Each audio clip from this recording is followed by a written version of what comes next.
오늘 받을 하나님의 말씀 베드로전서 3장 1절에서부터 7절까지 우리 은혜 받기 위해서 한 절씩 교독하겠습니다. 아내들아 이와 같이 자기 남편에게 순종하라. 이는 혹 말씀을 순종하지 않는 자라도 말로 말미암지 않고 그 안에 행실로 말미암아 구원을 받게 하려 함이니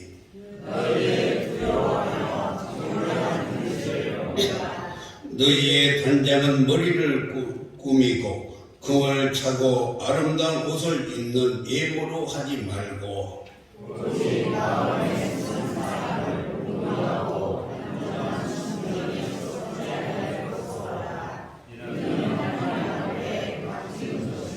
전에 하나님께 소망을 두었던 거룩한 부녀들도 이와 같이 자기 남편에게 순종함으로 자기를 단장하였나니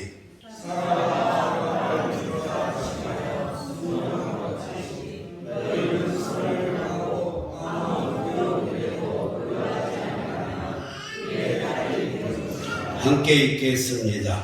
남편들아 이와 같이 시식을 따라 아내 중에 그를 더 연약한 그릇이요 또 생명의 은혜를 함께 이어받을 자로 알아 귀히 여기라.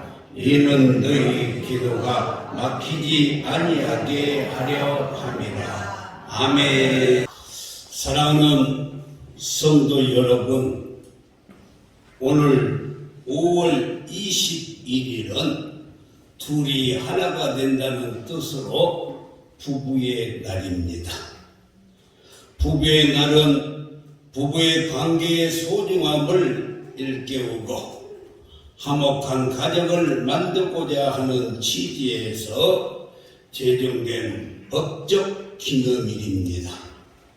경남 창원시에서 목회를 하는 권재두 목사님 부부가 어린이날 우리 엄마 아빠가 함께 사는 것이 나의 소원이라고 하는 어린아이의 인터뷰를 보고 부부의 날 운동을 시작해서 드디어 2007년 대통령령으로 달력에 표시한 법정 기념일이 5월 21일 부부의 날인 것입니다.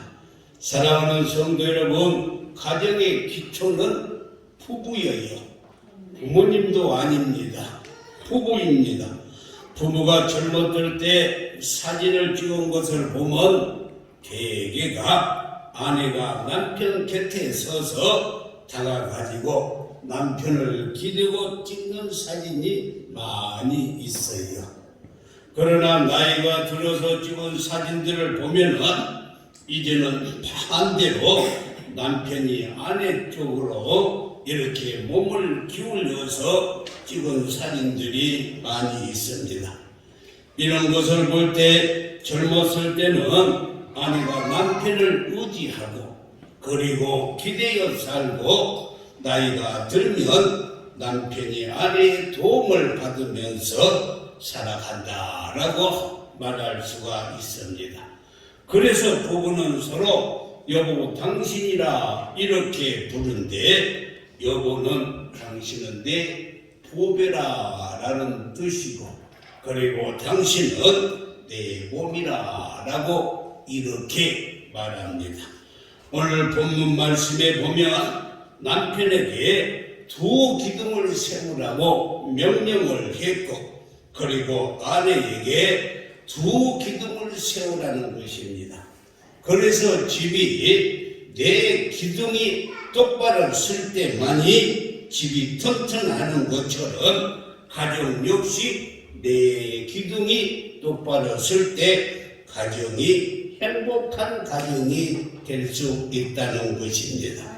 사랑하는 성도 여러분, 하나님께서 정말 행복한 가정, 행복한 부부를 세우시기 위해서 베드로를 통해서 오늘 본문에 말씀해 주고 있는데 행복한 가정을 세우기 위해서 어떻게 해야 되는가? 그의 첫 번째로 아내들에게 명령하셨어요. 아내들에게 뭐라고 말했을까? 그의 첫 번째로 남편들의 말에 순종하라라 라고 말씀했어요. 아내의 첫 번째 기둥이 그러니까 남편들에게 순종하는 것입니다.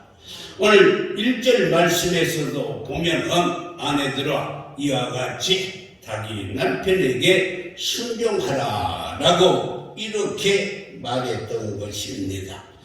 여러분요, 가정사역을 하는 분들의 말에 의하면 남편들이요 예수님이 교회를 사랑하셔서 자기 몸을 십자가에 내어준 것처럼 아내를 사랑하라 하면 남편들은 크게 아멘을 한답니다. 그런데 반대로 아내들이요 교회가 예수님에게 순종하는 것처럼 남편에게 순종하라 그러면 아내들이 입을 딱 다물어 버리고 그리고 눈을 흘기고 그리고 고개를 저들고 그 원수에게 순종하라고 이렇게 대답을 한다는 거예요. 그런데 여기서 우리가 잘 알아야 되는데 여러분들 지금 보면은 뒤에 사람은 앞에 사람의 얼굴이 잘 안 보여. 그래서 지금 표정을 모르는데 앞에 있는 내가 여러분 여자분들 아내분들 얼굴을 보면은 얼굴이 다 울고 넘는 박달재예요. 다 그냥 좋지 않은 얼굴이에요. 여러분요 남편이 어떻든지 간에 하나님의 명령이니까 순종해야 되는 거예요.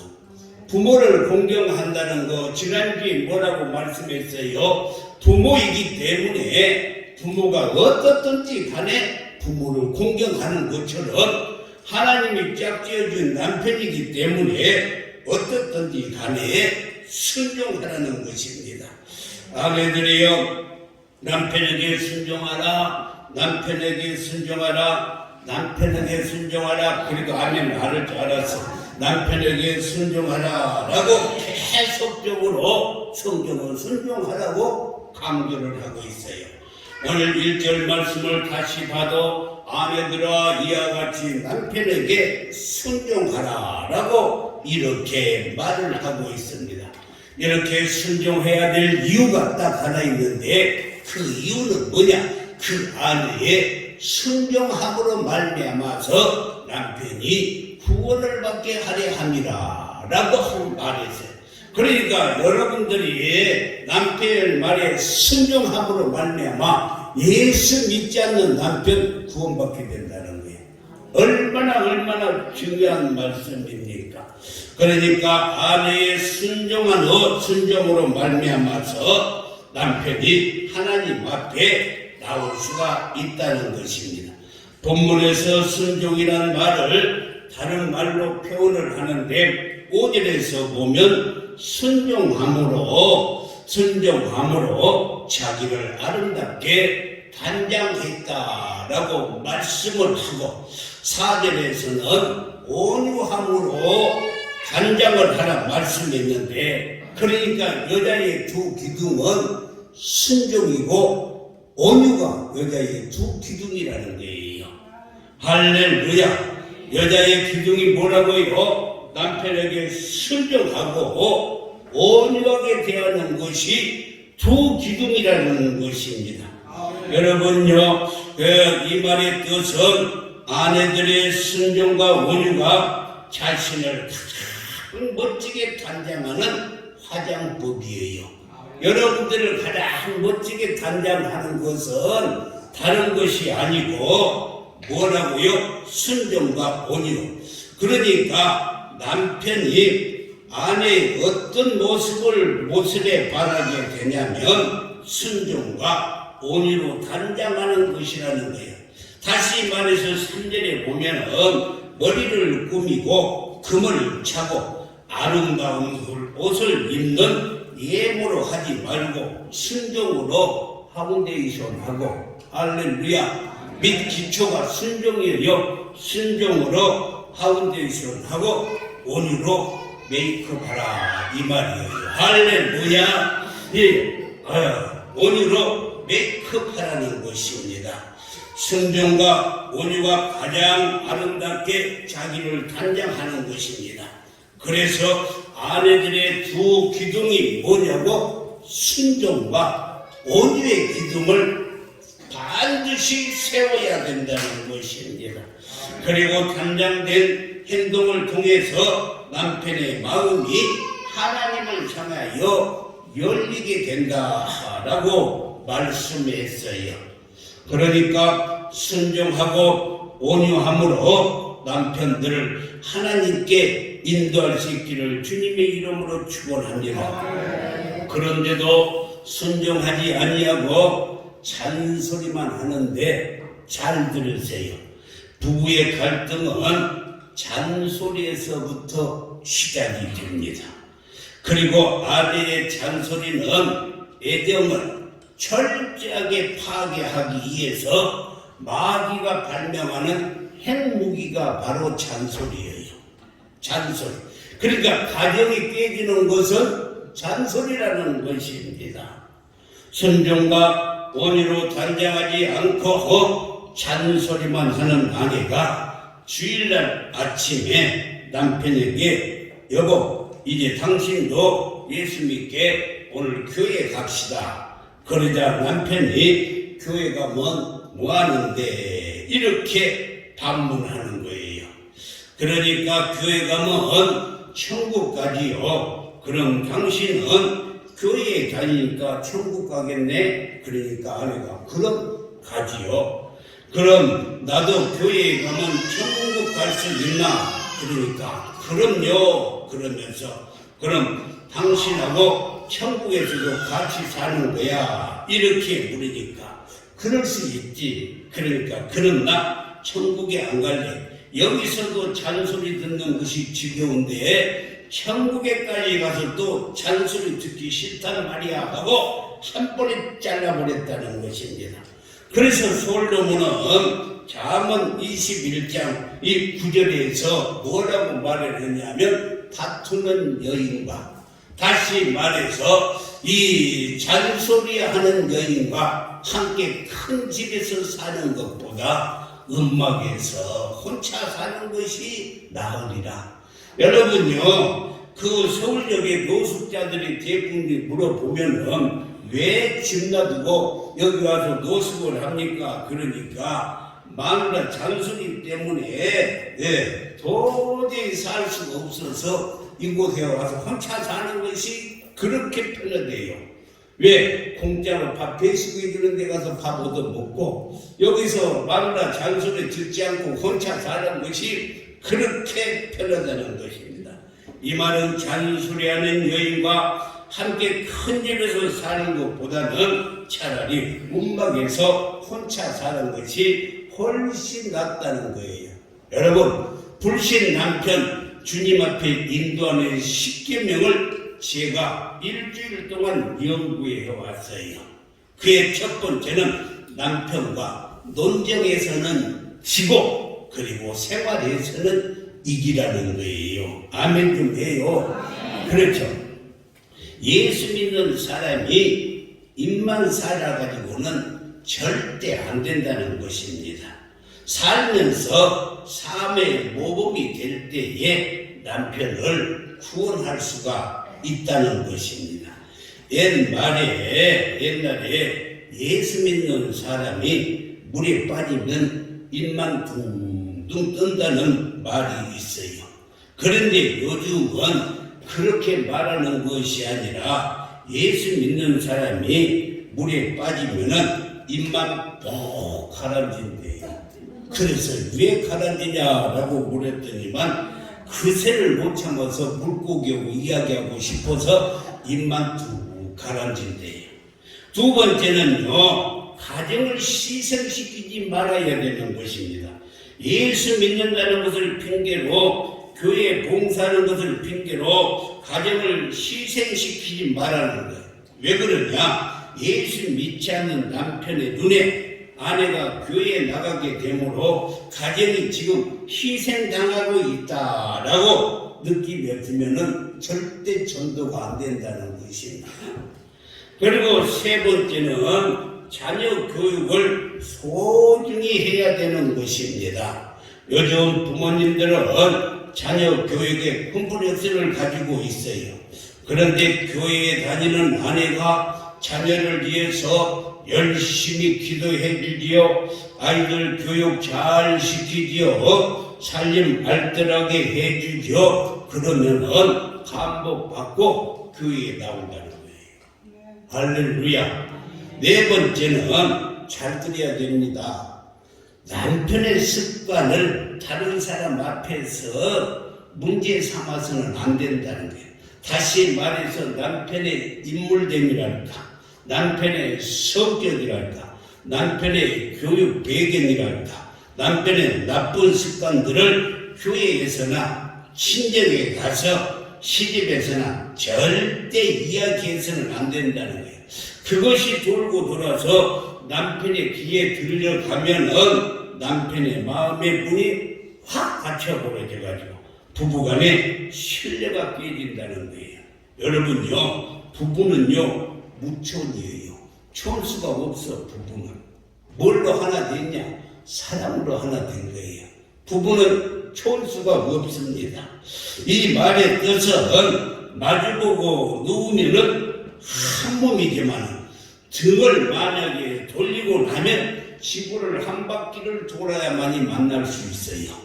그러니까 남편이 절대 등 돌리지 않도록 어디 가서 남편의 습관이라든가 잘못된 것을 이야기해서는 아니 된다는 것입니다. 다섯 번째는 교회에서 있었던 좋지 못한 이야기를 집에서 말하지 말라는 것. 특히 남편에게 말하지. 교회가 어떻고 오늘 우리 목사님이 어떻고 권사님 장로님은 어떻고 하는 것들을 불신 믿지 않는 남편에게 험담하지 말라는 것입니다. 여러분요, 남편들은요 그 아내가 교회 갔다 와서 교회 자랑하고 목사님 자랑하고 아멘 할 때까지 할 거예요. 하나님 자랑하고 성도들 자랑하면 그냥 잠이 안 오는데도 자는 척하고 눈 감고 있어요. 그런다니까 안 듣는 척하고. 그런데요, 교회 갔다 와서 아내가 목사님 흉보고 장로님 흉보고 뭐 교회가 어쩌고 하면은 자다가도 벌떡 일어나 남편들이. 그래가지고 뭐라고 하냐면 절대 그놈의 교회 가지 말아야 그래요. 그러니까 여러분 집에 가서 절대 교회에서 있었던 일을 험담하면 아니 돼요. 여러분들이 가서 해야 할 일은 오로지 교회 자랑, 예수님 자랑, 목사님 자랑, 성도들 자랑, 자랑만 하면은 그것이 좋은 것이구나 하고 남편이 교회에 올 수가 있다는 것입니다. 여섯 번째는 남편 앞에서 절대로 내 신앙이 흔들리는 모습을 보여서는 안 돼요. 여보, 오늘 5월 21일 부부의 날이잖아. 그러니까 우리 부부 동반해서 저 설악산에 가서 등산도 좀 하고 그리고 대포항에 가서 해 좀 먹고 오자. 이렇게 오늘 부부의 날이니까 이렇게 말을 하면 뭐라고 말을 하냐? 그때 에이 좋아라 하고 따라 나서 보세요. 그러면은 겉으로는 좋아하지만은 남편이 뭐라고 생각하냐면 우리 아내가 믿는 신앙이 별거 아니네 이렇게 말해요. 그렇지 않겠어요? 그러다가 다른 것은 그런데 우리가 모든 것은 다 양보하고 타협하지만은 신앙만큼은 흔들리지 않는 바위처럼 굳건하게 자리를 지켜줄 때 신앙에 대해서 남편이 경외감을 갖게 되는 것입니다. 그리고 아내를 존경해요. 그때부터. 그리고 내 아내가 믿는 신앙에 뭔가 있어, 능력이 있어. 그래서 주님 앞에 굴복하고 돌아오는 거예요.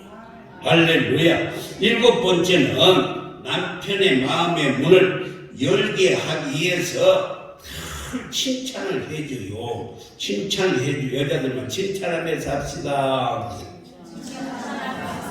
안 하고 싶다 이거지. 제발 칭찬하고 삽시다.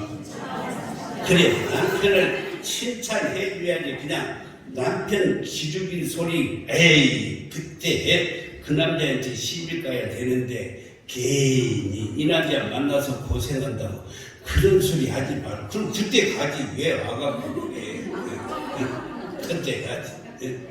남자의 체질은요, 칭찬을 받지 못하면 조언이 쓰셔서 못 견디는 맹추들이 남자예요. 여자들이 그것만 알면 돼. 남자들은요, 칭찬을 받지 못하면은 조언이 쓰셔.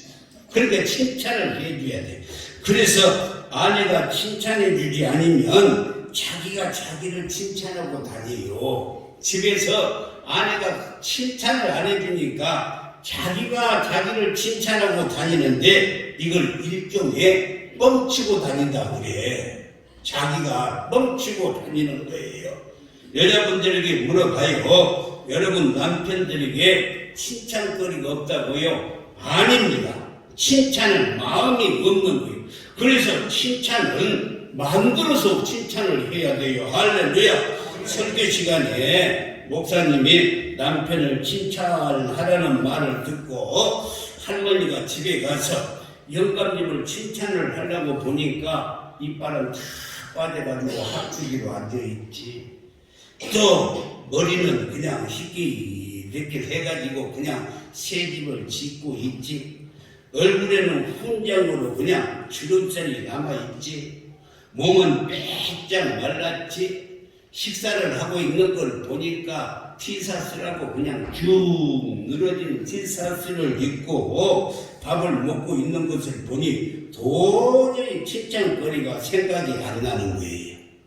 그런데 이 숟가락이 올라갔다 내려갔다 하는 것을 보니까 여기 알통이 눈곱만큼 보이더라는 거예요. 뭐가요? 여기 알통이 눈곱만큼 보여요. 그래서 그 알통을 쫙 만져주면서 아이고 우리 영감님 알통이 땡글땡글한 거 보니 신경 쓰겠네 하고 칭찬을 했더니만 그 다음날부터 영감님이 어디를 갔는지 보이질 않더라는 거예요. 그래서 며칠 후에 지하실에 물건을 찾으러 갔는데 영감님이 거기서 아령을 들고 이렇게 하고 있더라는 거예요. 여러분이 아령 가면은 알통이 나오는가? 칭찬은 고래도 춤을 추게 하는 거예요. 할렐루야. 칭찬해서 남편들이 길을 살려주시기를 바랍니다. 8번째는 항상 남편의 영원 구원의 문제를 생각하고 말해야 돼요. 화가 나고 속상한 일이 있어도 행여나 이 말이 남편의 구원의 문을 닫지 않을까 하고 생각을 해야지. 남편이 뭐라고 하면은 또 마귀짓한다. 남편한테 그래. 또 마귀짓한다. 다 그랬잖아요. 그뿐만이 아니라 그것까지는 남편이 뭐라고 하면은 꽉 마귀 새끼라고. 남편한테 마귀 새끼라고 그래. 이거요 얼마나 마음에 상처를 주는 말이에요. 이 부부의 날을 맞이해서 명심하기를 바랍니다.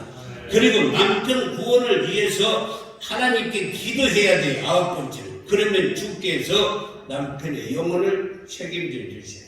여기 우리가 그 전에 우리 달리다 보면서 여수 저 남면에 그 성전을 갔잖아요. 그런데도 우리 식당 이름도 참 좋아. 우리 식당 이름을 앞으로 지금 우리 식당이라고 했죠. 그럼 누가 하려면 야 우리 식당으로 가자. 그럼 다 갈 거 아니에요. 반대 못 할 거 아니에요. 이름이 우리 식당이에요. 우리 식당. 우리 식당 그 집사님이 남편이 교회를 안 나오니까 남편 새벽 기도를 다니면서 남편 구두를 가지고 함께 와서 옆에다 놔두고 하나님 우리 남편 구두가 먼저 왔습니다. 이 신고 나오게 해주세요. 그러고 기도를 했더니만 남편이 새해가 되니까 아이고 나 올해부터는 교회 나와야 되겠다. 그래가지고 열심히 교회를 나온대요.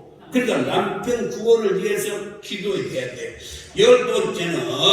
10번째는 남편이 이제 예수 잘 믿는 신앙인 된 것을 믿고 가정 모두를 분위기를 신앙의 분위기로 바꿔줘야 돼. 할렐루야. 그래서 살다 보면 자연적으로 신앙이 되는 거예요.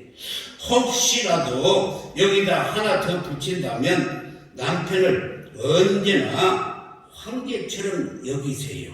혹시 속 썩을 일이 생기거나 아이고 데려온 자식 하나 더 키운다 이렇게 생각하고 이렇게 남편을 칭찬해주고 남편을 위해서 기도해주면 반드시 돌아오게 될 줄 믿습니다. 아내 두 번째 기도는 뭐라고요? 첫 번째는 뭐라고 했어요? 순종이에요. 아내의 두 번째 기도는 온유로 단장하라는 거예요. 4절 말씀에 보면은 오직 마음에 숨은 사람은 온유로 단장. 온유해야지 그냥 싸납고 그냥 성질이나 부르면 어떻게 부부가 화목하겠어요? 온유하시기를 바랍니다. 어느 날 아들이 잘 밖에 나갔다가 헐레벌떡하고 아버지 앞에 달려와가지고 아빠 세계 3대 악체가 누구예요? 서양의 2대 악체는 알 건데 동양의 악체는 누구인지 도저히 기억이 안 나요. 그러니까 그 말 들은 아버지가 아들 머리통을 탁 치면서 이놈아 네 엄마 이름도 모르냐 그러죠. 여러분요 아내분들 잘 들으세요. 아내가 남편에게 온유하고 순종 잘하면 남편이 아내에게 어떤 생각을 하느냐면 순종하고 온유한 모습을 보면서 가장으로서 책임감을 느껴요. 책임감. 순종과 온유의 두 기둥을 우리 아내분들은 든든히 세워서 행복한 가정을 이루시기를 바랍니다. 아내들이 하는 게 뭐라고요? 순종하고 온유의 기둥을 세워야 돼. 여지껏 내가 아내들에 대해서만 말을 했더니만 남자들은 그냥 너무 좋아했죠. 이제는요 남자들에 대해서 좀 말을 하겠어요. 남편들에게는 실제로 이렇게 말을 합니다. 남편들아 이와 같이 지식을 따라 너희 아내와 동거하고 그를 더 연약한 그릇이요 또 생명의 은혜를 함께 이어받을 자로 알아. 뭐라고요? 귀시 여기라는 거예요. 아내를 어떻게 해라? 귀시 여기라. 이는 너희 기도가 막히지 아니하게 하려 함이라. 할렐루야. 그러니까 남편의 첫 번째 기둥은 뭐라고요? 지식을 따라 너희 아내와 동거하라고 했는데 이 말은 알기 쉽게 말하자면 아내의 마음을 좀 잘 알아주라는 거예요. 아내의 마음을 잘 알아주세요. 그렇지 못한 사람은 회개하세요. 나는 어제 저녁에 설교하면서 했습니다. 여러분들도 회개하시기를 바랍니다. 남자들만 따라합시다. 아내의 마음을 알아줍시다. 크게 좀 해요. 아내의 마음을 알아줍시다. 그래요. 남자들 잘 들으세요. 남성과 여성은 구조적으로 달라요. 대화하는 법도 다르고 모든 것이 다 달라요. 이것을 알고 어떻게 하고요? 이것을 알고 동거하라는 거예요. 동거하는 거예요. 여러분요, 가정사역을 하는 분들이 부부 클리닉에서 주로 하는 일이 당신의 배우자가 뭘 원하고 뭘 좋아하는지 한번 기록해 보세요 하면은요, 하면은 아내들은 거의가 다 90점 이상을 맞은대요. 아내들은 남편이 뭘 좋아하는지 대부분이 다 알고 있어요. 그런데 남편들은요 10년, 20년, 40년, 50년을 살았어도 아내가 뭘 좋아하는지를 몰라. 그래서 시험을 보면 낙제 점수 40점이야. 40점 이상은 아내 생일도 혈액형도 결혼 기념일도 모르고 성격도 무엇을 원하는지 모르고 그래서 오늘 사도 베드로가 이런 남자들에게 말하기를 지식을 따라서 아내와 동거하라. 다시 말해서 아내의 마음을 잘 알아주라는 거예요. 예를 들어서 아내가 너무 내성적이고 사람들 앞에 서기만 하면 불안하는데 그 아내에게 보험 설계사가 되어서 돈을 벌어오면 그 아내는요 불안해서 죽어요. 그런데 반대로 내 아내가 모든 면에서 주도형이에요. 자기가 다 해야 돼요. 그런 아내에게 당신은 집에서 예나 보라 라고 하면은 그 아내는 집에서 있는 것이 아니라 감옥살이 하는 거예요. 그래서 우리 못 살고 죽어요. 네, 남자들이 대화하는 목적을 보면은 남자들은요 무슨 정보를 알기 위함이에요. 그런데 여자들은요 마음을 나누기 위해서 대화를 해. 이게 얼마나 중요하냐. 그래서 남자들이 전화를 한 거 보면은 빨리빨리 결론만 딱 이야기하고 말해요. 그래서 전화를 해도요 자기 말만 하고 남자들은 다 끊어버려요. 원래 남자들이 거예요. 근데 여자들은요 감성이에요. 그래서요 마음을 나누기를 위해서 그러기 때문에 전화를 한 것 보면 아무런 영양가가 없는 것도 그렇게 해요. 요즘 오늘 점심은 뭐 먹었어? 또 누구하고 같이 먹었어? 반찬은 몇 가지 나왔어? 무슨 이야기 했어? 이렇게 마음을 나누기를 원해요. 그런데 이것을 전혀 모르고 어떻게 남편 역할을 하겠느냐 이 말이에요. 그러니까 아내의 마음을 잘 알고 살아야 됩니다. 이 경상도 신혼부부하고 서울 신혼부부가 제주도로 신혼여행을 갔어요. 카페에 앉아서 서울 신부가 애교를 부리는 거예요. 뭐라고? 자기야 나 사랑해. 그러니까 서울 신랑이 그럼 사랑하고 말고 얼마만큼 사랑해? 하늘 땅만큼.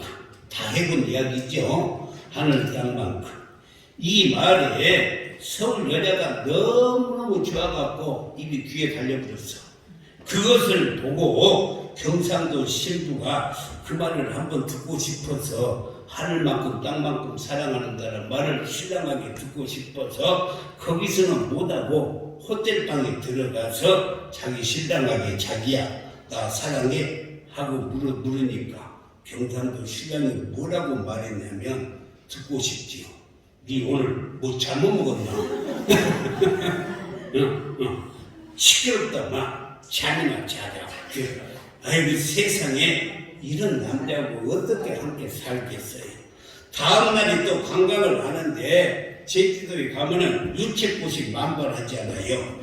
그래서 서울 신부가 막 달려가면서 자기야 나 잡아봐라 하고 이렇게 달려가니까 서울 신랑은 그래 내가 잡을게 하고 금방 잡을 수도 있는데 일부러 놓친 척 하면서 즐겁게 노는데 그게 너무너무 좋아서 경상도 신부가 또 자기 신랑한테 자기야 날 잡아봐라 그러니까 남편이 뭐라고 쫓아가냐면 너 지금 돌았나? 이런 남편이 되면 안 된다는 거예요. 여자의 마음을 잘 알아주라는 거예요. 지금 아내가 무엇을 원하는지 알아야 돼요. 성장하는 환경도 다르고 스타일도 다르니까 내 아내가 무엇을 원하는지를 알아야 되는 것입니다. 여러분 여자들이 제일 좋아하는 거 베스트 5 가르쳐줘요. 할렐루야. 첫 번째 여성은 작은 일을 좋아해요. 작은 것 하나 말 하나 그냥 뭐 하나 작은 거 하나 사다를 좋아해요. 그리고 여자는요 자상한 남편을 좋아해요. 그리고 여자는요 남편이 시장 따라다니면서 장바구니 들고 다니는 걸 좋아해요. 그리고 남편이 설거지 해주는 걸 좋아한대요. 그리고 또 하나가 있는데 돈을 최고로 좋아한답니다. 그래서 돈을 줘야 돼요. 할렐루야. 내가 하나 더 이야기하고 싶은 것은 뭘 좋아하냐면 사이다를 좋아해요. 여자들은 뭘 좋아한다고? 사이다. 그래서 사이다로 우리가 삼행시를 한번 지어보겠습니다. 여러분들이 사 해보세요. 자, 여러분들 시작. 다시 요거 보고 하세요. 시작. 사랑해 당신을. 그 다음에 빨리 띄워주세요. 그 다음에 이 세상 다하도록. 그 다음에 다시 태어나도 당신을 사랑해. 이 말을 듣고 남편이 아내에게 사이다로 사랑을 그게 평생 살다가 마지막으로 고백하고 싶어서 아내에게 찾아가지고 여보 사이다 한번 해봐. 그 여자들만 다시 해요. 여자들만 살을 띄워줘야 된다. 여자들만 시작. 사랑해 당신을. 그 다음에 이 세상 다하도록. 평생 이 말을 듣지 않다가 갑자기 이 말을 들으니까 여자가 어처구니가 없어서 픽 하고 웃으면서 뭐라고 했어요? 그 다음에 다 했더니만 남편이 비웃는다고 기분이 나빠가지고 다시 한번 다 한번 해봐요. 다 뻥이다 그랬대요. 여러분요, 두 번째 아내를 우리가 아내의 마음도 알아주었지만 아내를 귀히 여겨야 돼요. 오늘 7절 말씀에서 아내를 귀히 여기라고 그러세요. 아내를 귀히 여기면 남편이 행복합니다. 아내를 사랑하지 않으면 남편 역시 사랑받지 못해요. 그런데 에베소서 5장 28절에서 보면 이와 28절을 보면은 이와 같이 남편들도 자기 아내 사랑하기를 자기 자신과 같이 할지니 자기 아내를 사랑하는 자는 자기를 사랑하는 것이다 라고 이렇게 말씀했어요. 여러분요, 물을 듬뿍 먹고 자란 콩나물은 잔뿌리가 없어요. 이와 같이 사랑을 듬뿍 받고 사는 아내는 근심 걱정이 없어요. 근심 걱정이 없기 때문에 얼굴에서 윤기가 나고 사랑받지 못한 아내는요, 마음에 어둠이 가득 차서 근심 걱정 고통의 이 잔뿌리가 사라지지 않아요. 여러분요, 옛날에 행복전도사라고 유명했던 황수관 박사가 하는 말이 생각이 났어요. 네, 가정을 행복하게 하는 비결은 아주 간단하다라고 말을 했는데 뭐 어떻게 하면 되는가? 어떻게 하면 되는가? 잘 들으세요. 황홀하는 눈으로 사랑하는 아내를 한 번씩 바라보거라. 눈을 똑바로 뜨고 바라보는 것이 아니라 눈이 약간 풀려가지고 바라보아라. 아내를 한 번씩 눈이 풀려가지고 바라보아라. 그리고 한 번씩 여보 사랑이라고 고백하라. 그러면서 하루에 한 번씩 안아주거라. 이렇게 말을 하더라고요. 그러니까 그걸 사랑한다 고백하고 안아주고 스킨십을 해야 됩니다. 오늘 본문에서 베드로 사도는 행복한 가정을 만드는데 아내와 남편 모두에게 두 기둥을 말했는데 아내에게는 순종하고 온유한 마음을 가져라. 그리고 남편은 아내의 마음을 좀 잘 알아주고 그리고 아내를 내 몸처럼 귀히 여기라는 것입니다. 그래서 이 순종과 온유와 마음을 알아주는 것과 귀히 여겨지는 내 기둥이 딱 똑바로 쓸 때 가정이 든든하고 화목하고 행복해진다는 것입니다. 이 말씀에 은혜가 됐으면 반드시 아내는 남편에게 순종하고 온유하시기를 바랍니다. 그리고 남편은 아내의 마음을 적은 것까지라도 잘 알아주고 내 몸같이 귀히 여기면 그 가정은 행복한 가정이 될 줄 믿습니다. 저기 가면 버스에 유나 뭐라고 말씀했어요? 유나 뭐라고 해요? 뭐라고 그랬어요? 해피버스라고 말했어요. 뭐라고 말했어요? 그 아주 그 사장님이 너무너무 아부를 잡으셨더라고. 응. 아부를 잡. 그래요, 그냥 우리는 남편에 순종하고 온유하게 대하고, 남편은 또 어떻게 해요? 아내의 마음을 알아주고 또 어떻게 한다고요? 특히 이것이 오늘 부부의 날을 맞이해서 우리가 간직할 말씀인 줄 믿습니다. 할렐루야. 기도하겠어요.